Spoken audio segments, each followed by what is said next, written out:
As the fantasy season draws to a close, I thought I'd take a step back and do a show for fantasy football players who are wondering if Dynasty might be for them. Perhaps you've mastered redraft and want a new challenge. Perhaps you've been following this show or seeing people on social media raving about Dynasty and you've wondered what it's about. Maybe you're interested but just not sure how to get started. Well, we're going to talk about all of that next on Dynasty Compass.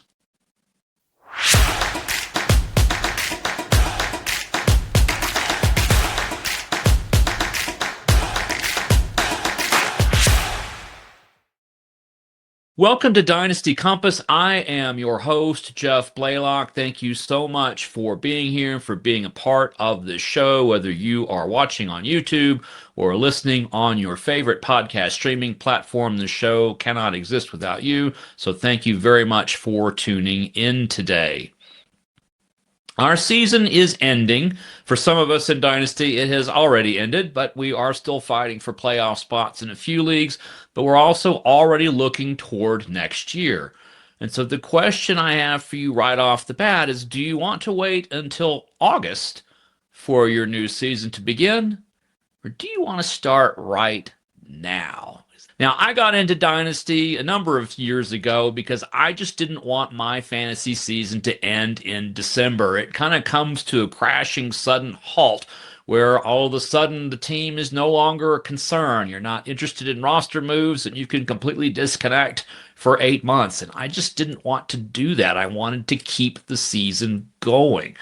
And aside from winning more championships, I felt like I'd already accomplished what there is to do in redraft. I wanted something more. I wanted something bigger to achieve. I wanted to build rosters. I wanted the thrill of the construction project or the renovation project or even a new build of a roster. In short, I just really wanted to challenge myself to see if I could take my fantasy football playing to the next level. And perhaps you are feeling some of those things right now. I mean, that is indeed who Dynasty is for. It's for those who want the challenge of building a roster and sustaining its success over several seasons. People who want to stay engaged with the season and, importantly, with your league mates all year long. And people who are interested in learning more about the game of football, about scouting, about player moves, about coaching trends, want to follow more than just your favorite teams or just your favorite players. Dynasty introduces you to all of those aspects, and successful Dynasty managers are people who can follow all of those different things and enjoy doing it. Now, who Dynasty is not for are what I would call casual fantasy football players. These are folks who put in the minimum amount of effort, what I described as the essential tier of effort back in our weekly planner episode before the season began. Maybe you're only interested in your favorite teams or players, or perhaps you play primarily in what I would call burner leagues. These are redraft leagues that are set up every year with a different group of people. You play one season, and then that's that. Maybe you don't have the home league experience within your redraft league, so you're not used to that kind of a community. Similarly, for DFS players, DFS stands for Daily Fantasy Sports. These are players who are used to getting a new lineup every week or maybe even every day. Well, Dynasty is a complete 180-degree reversal from that because not only do you not get a new lineup every week or every day, you keep the same one from year after year. Dynasty is also not for people who are afraid of commitment. Now, not that kind of commitment, but to a longer-term relationship with a league, with a group of people, and with your roster. If you're not willing to commit to that over multiple years, this isn't for you.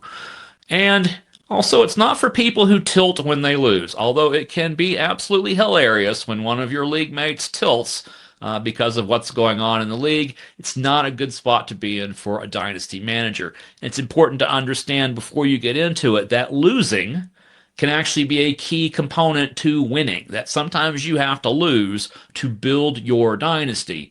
And all along, you have to live with the mistakes that you make. That is a necessary aspect of this.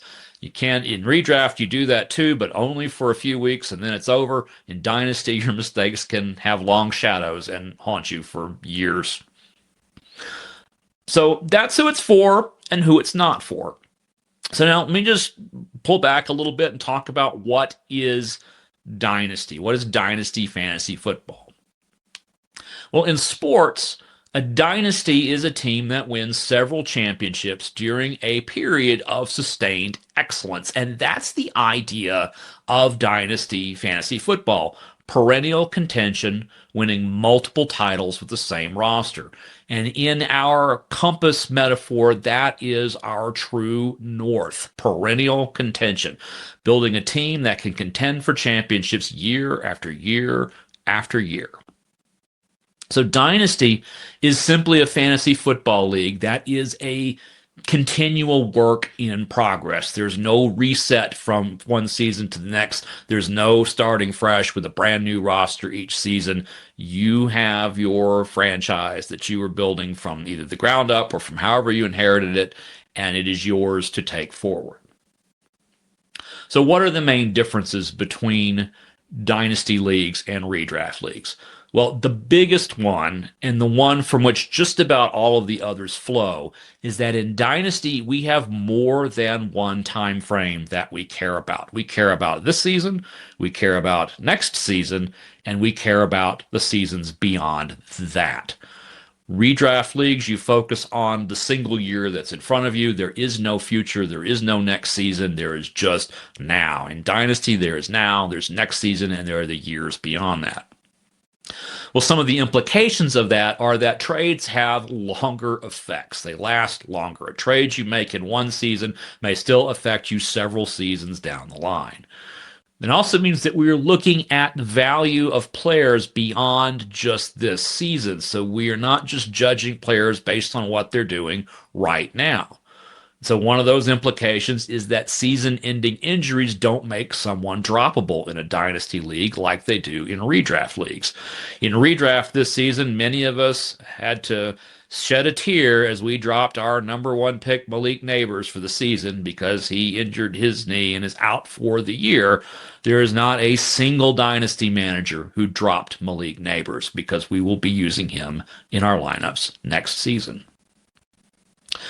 And because of these multiple time frames, it also means that getting off to a bad start in your season doesn't mean that your season is over.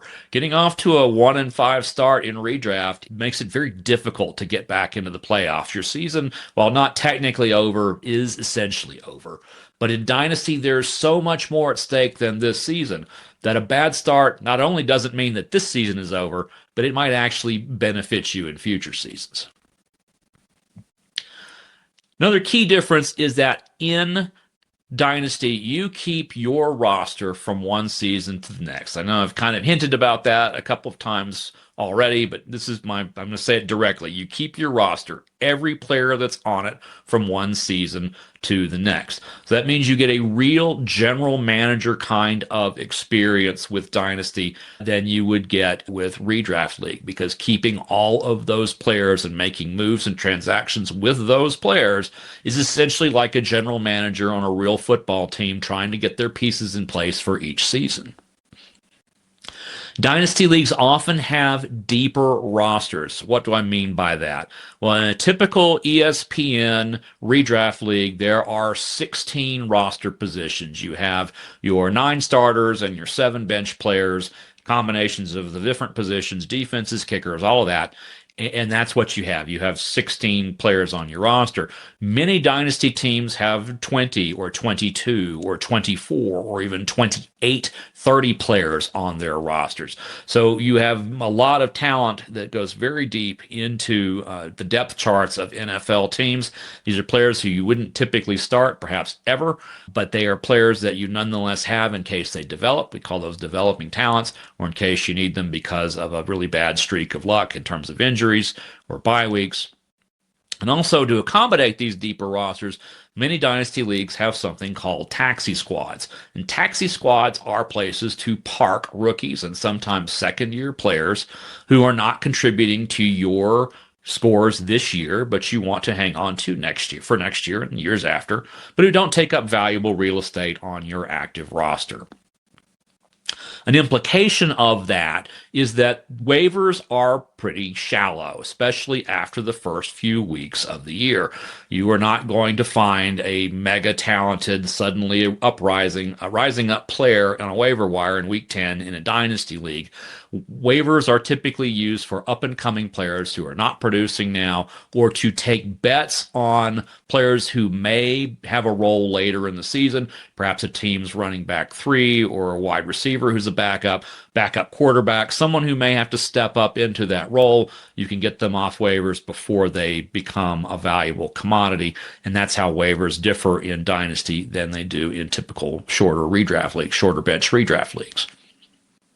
And so that means that trades are the primary way of improving your roster during the season, which means that your league has very dynamic economics in terms of the players that are available, and the players and the different assets that can be traded back and forth from each other.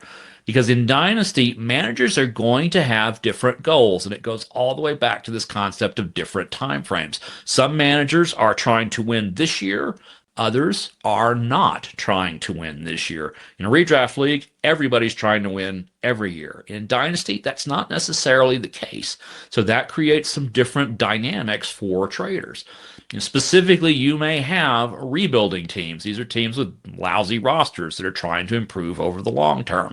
You have win now teams, which look more like a redraft league team. These are teams that are going to push all their chips into the table right now to try to win. There are your perennial contenders. These are strong rosters that are at the top of the league year after year. And you might have some folks who are kind of on the edge. They're waiting and seeing. They're waiting for their roster to develop. They're waiting to see if a different strategy may be necessary for them to keep contending. You'll notice that was 4 different groups: rebuilders, win now teams, perennial contenders, and wait and seers. There are 4 cardinal compass points. 1 goes to each team.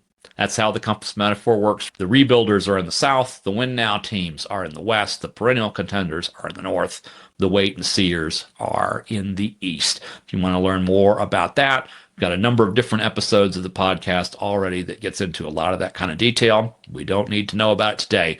What's important is that there are various goals and various kinds of teams who are looking at assets and players and valuing them differently based on what their goals for this season and future seasons are.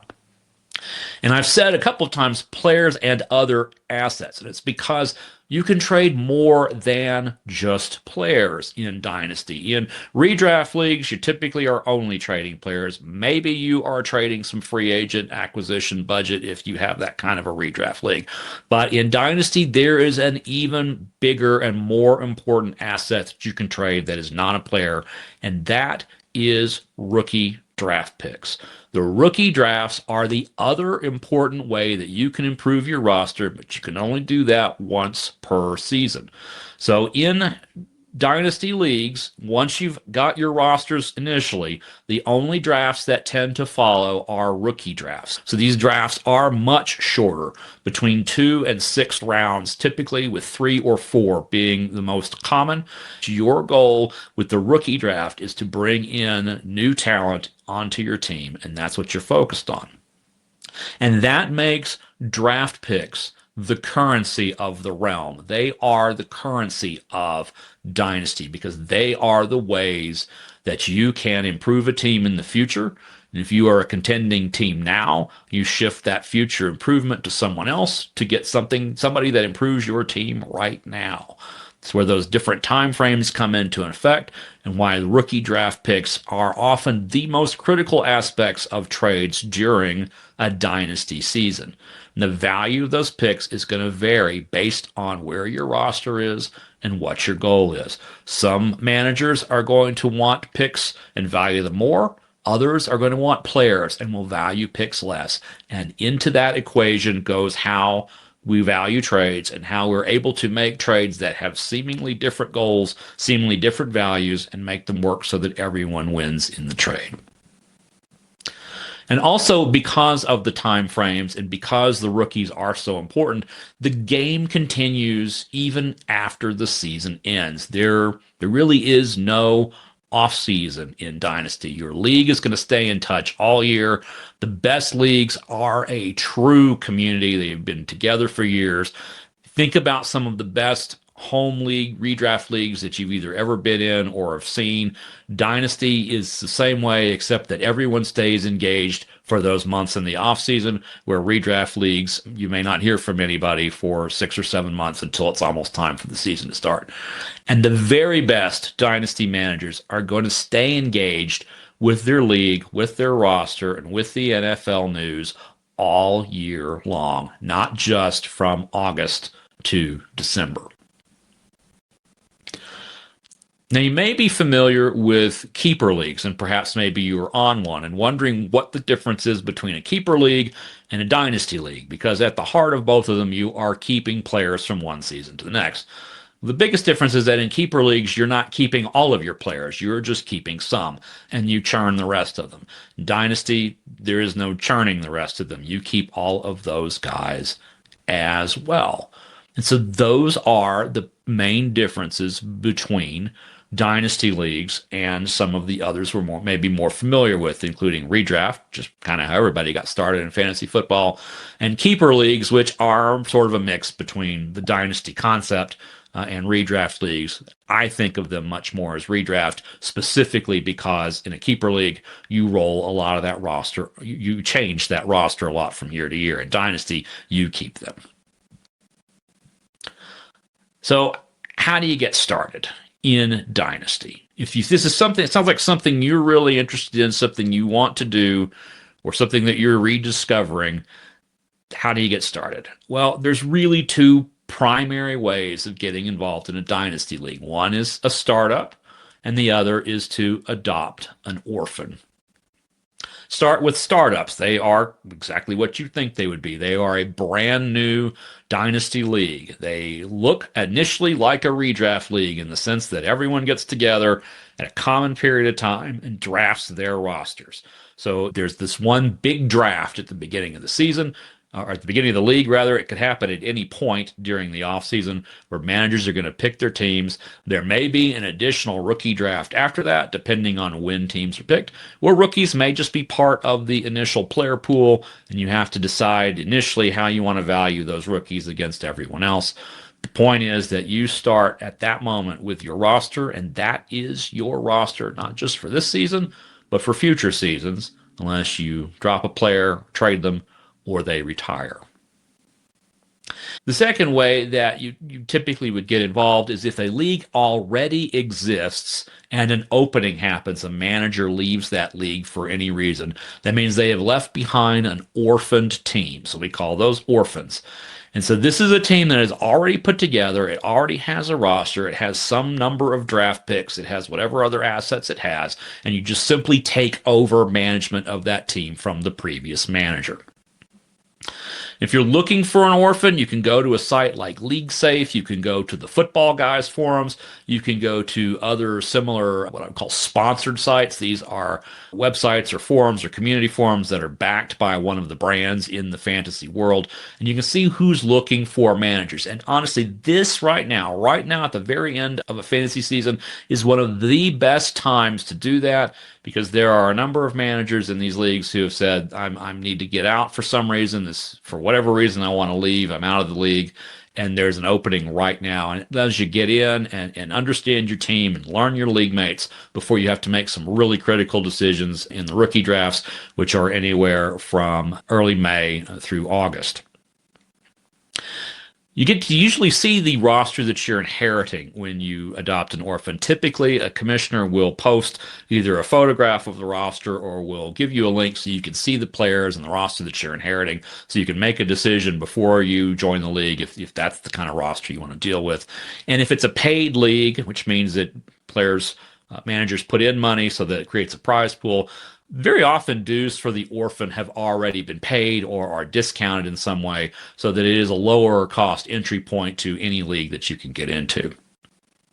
So adopting an orphan is often the easiest way to get in, because you don't need 9 or 11 or 13 or 15 other like-minded people who want to put a league together. But alternatively, if you get an invitation to join a startup league, that's another fairly easy way in. But the important thing, the key to this, is to find a group of people that you want to be a part of for the long haul. These are people that you want to play fantasy football with, you want to build relationships with if you don't already have relationships with them.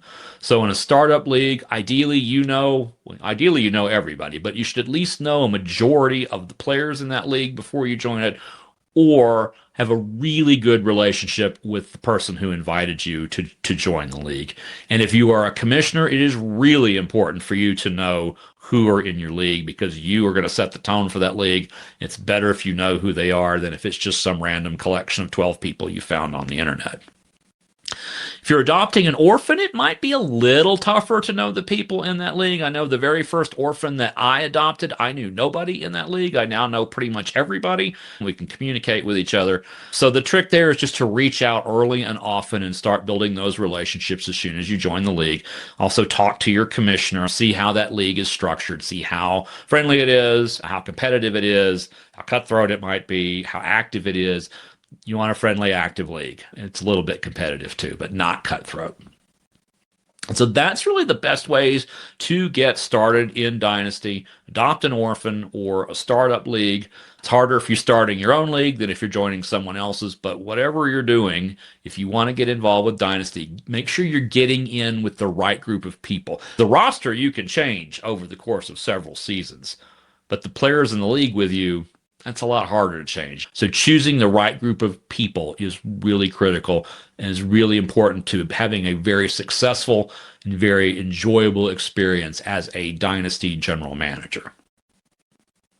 And as I've alluded to, there just simply is no off season with Dynasty. That to me is one of the most appealing aspects of it altogether, is that there is no off season, that the season doesn't end when you're eliminated from playoff contention. It doesn't end when your league championship happens, because there are always things that you will need to do to be a really good Dynasty manager and to really take the reins of your team and steer it in the direction that you want to go in, whether that is perennial contention, whether that is winning in the next season, going all out for that, whether it is the rebuild, or whether it is just trying to see what you've really got and letting that team develop and see if you can make a contender out of it without making some major moves. You've got rookies that you need to scout and study. You've got NFL free agency that comes up. You've got OTAs, which are off-season workouts. You've got training camp. You've got news that comes out of all of that that can affect not only your stars, but also importantly, your bench players who are going to be starters later eventually. These are all the things you want to stay connected to. And that is one of the greatest appeals of Dynasty to me, is that the football season just doesn't end. It is football 12 months out of the year. So at the very beginning, I asked you if you wanted to wait until August for your next fantasy football season to begin. And if the answer is no, then Dynasty is the path for you, because there is no off season. Next week, in what will be our final episode of season 1, we'll take a little break until the end of January. Next week, we're going to set up what you want to do for your off season, to be your off-season planner. Before this fantasy season started, we did an episode about what you want to do each week. What's your weekly planner? This will be your off-season planner. So it will lay out for you what you want to try to do each month out of the off-season to be best prepared to manage your team either toward a championship or at least toward the direction strategically you're trying to go each season. So we'll look forward to seeing you next week. Thank you again so much for joining me this week. If you enjoyed the show, if you learned something from it, or if you've gotten either a newfound love of Dynasty, or you now remember why you loved it in the first place, please like, please subscribe, please drop a positive review, please share on social media. All of these things help make this show possible, and just make me very happy that I can be helping folks like you become better Dynasty managers who can build your Dynasty, dominate your league, and contend for championships year after year after year. So again, I'm Jeff Blaylock, the other Jeff B from Footballguys, and I will see you next time on Dynasty Compass.